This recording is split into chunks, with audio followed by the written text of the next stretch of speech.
Indonesia krisis ulama, netral dalam politik praktis. Bagaimana menurut Anda?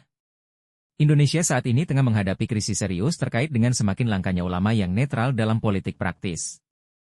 Sebagai negara dengan mayoritas penduduk Muslim, ulama memainkan peran penting tidak hanya dalam kehidupan keagamaan, tetapi juga dalam memberikan bimbingan moral dan sosial bagi masyarakat. Namun, dalam beberapa tahun terakhir, keterlibatan ulama dalam politik praktis telah menimbulkan kekhawatiran yang cukup besar.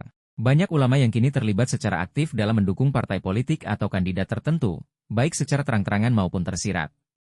Keterlibatan ini seringkali membagi masyarakat dan memunculkan polarisasi di antara kelompok-kelompok yang berbeda pandangan.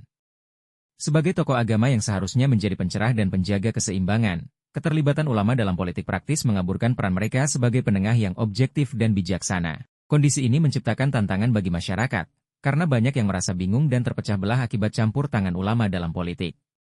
Pada satu sisi, umat mengharapkan para ulama untuk menjaga jarak dari politik praktis dan tetap berada di jalur keagamaan yang netral.